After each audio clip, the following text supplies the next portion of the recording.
Hello friends, today we will see difference between signed and unsigned variables. So signed variables are used to store both positive and negative values. To do so, they have first bit dedicated for signed bit. If this is 1, that means it is negative value. If it is 0, that means it is positive value. On the other side, if it is unsigned variable, then all the bits will store the value of your variable. It will not hold positive or negative values. So if you see here, one bit we have given to store the signed information. So we are only left with 7 bits. That's why if you see the range of signed variables, it gets divided into two parts. One is 2 to the power n minus 1 to 0, then 1 to 2 to the power n minus 1 minus 1, right? So if we take, let's say, character char, so char is of 8 bits. So if it is signed char, 1 bit is given to sign information, we are left with 7 bits. So with 7 bits, maximum value what we can store is 128. So minus 128, how we will store? If we put 1 at the signed bit and then all these 1, this will represent minus 128. Okay, and then 127 on the other side, positive value. So this will become 0 and then all this one. So that's why maximum range, if you see it, max value, if you calculate, it is just divided by 2, because we are giving 1 bit to store the sign information.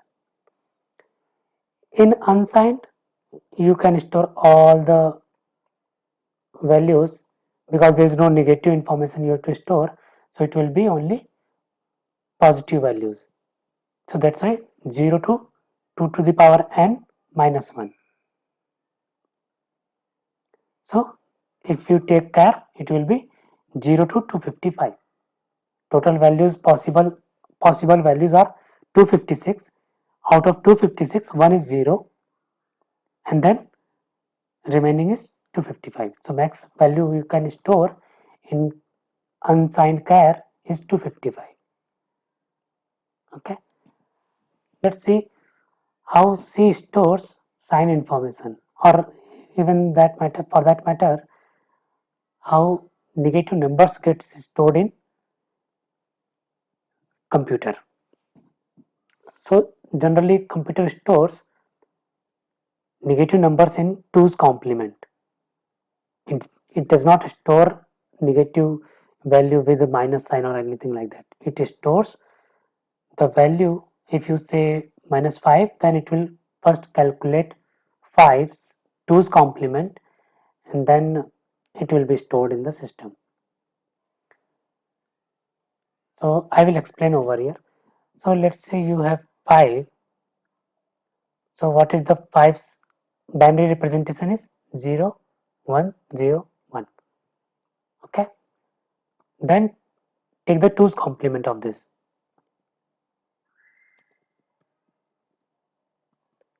2's complement is just all the bits will be reversed. So 0 will become 1 and 1 will become 0. Okay.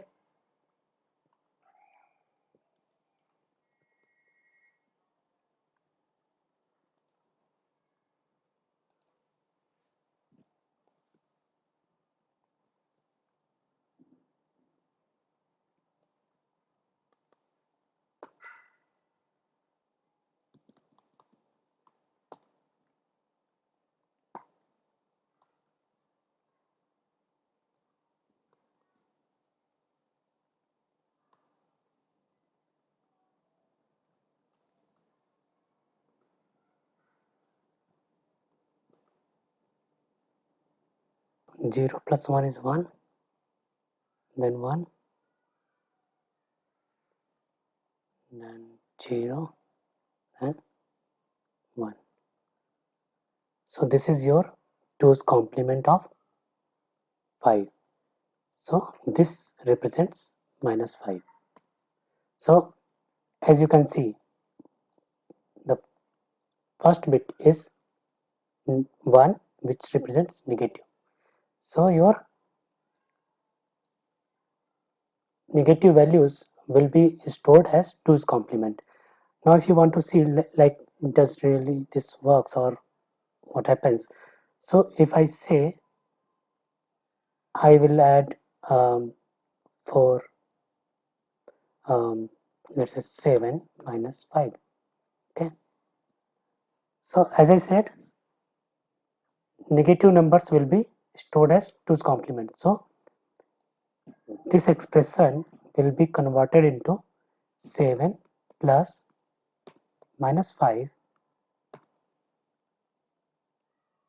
Okay, so let's see, 7 is nothing but 0 1 1 1, and minus 5 we just calculated is 1 0 1 1.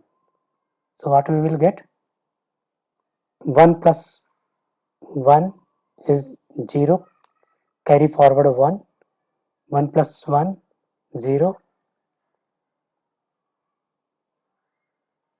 plus 1 is your 1, carry forward 1, 1 plus 1 is again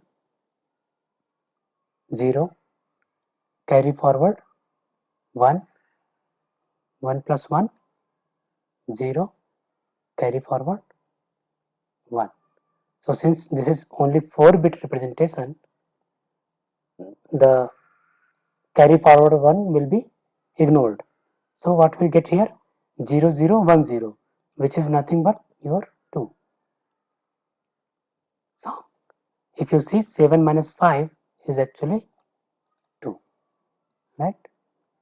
So that's how your 2's complements and negative numbers works in computer. So if you understand this, then let's go into programming. Let's see how we declare an unsigned variable and how do we run it. So this is a small program. What I have done here is I have created a char variable and I have assigned it minus 1. So since I have not put unsigned, it is by default signed variable, which means minus 1 will be stored. So to see this, you need to, what I am doing is I am trying to print each and every bit. Do not worry about this logic, what is being done here. Just assume that this will print each and every bit from a character, all the character is of 8 bit value. So it will print all the bits from the character. So if I run this, what I will get, all the 1 1 1 1 1. Okay, so you want to see if this is really represents minus 1, then again let's see. So 1 is 0 0 0 0 0 0 0 1, total 8 bits, right? Then take 2's complement. So to take 2's complement, first swap all the bits, just negate everything. So this is 1's complement and then add 1 to it. So what you will get,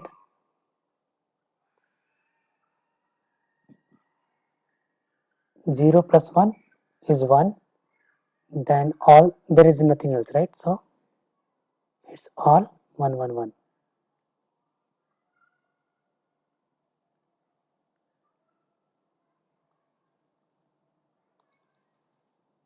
Okay, so 0 plus 1 is 1, then 1 1 1, 1, 1. So this is our nothing but -1. Okay. So that's what we got here.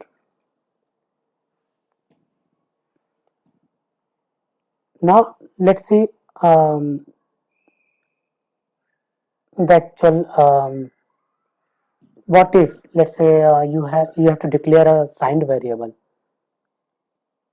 then how do you find out? So here I have this signed int a, and if I compare this with let's say 0, so for signed variable a, it is -1 is greater than 0, so obviously it should print no, right? Let's run this. So we got no. Okay. Now I make this unsigned.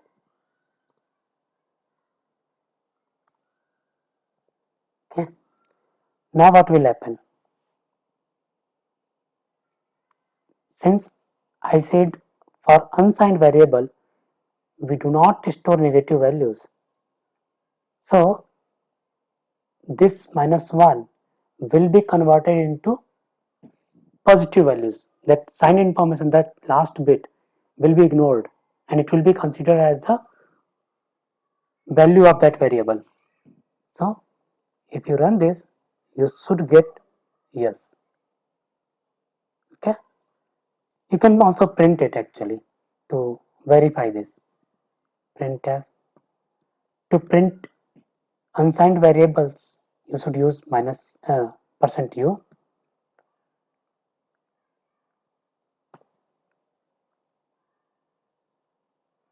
So if I run this, sorry, I should use /n to print the value at the new line. So if I run this now, what I get? This large value. So this is nothing but your max possible value for integer. Okay, so that's how you get it. I hope this will clarify your doubt about signed and unsigned variable. And one more important thing, never mix signed variables with unsigned variables, because for signed variables, when you operate it with unsigned variables, there is internal conversion happens and you may end up getting some unexpected results. So it's always recommended by the either use signed with signed or use unsigned with unsigned. Do not mix it. So that's all for today's session. Thanks for watching.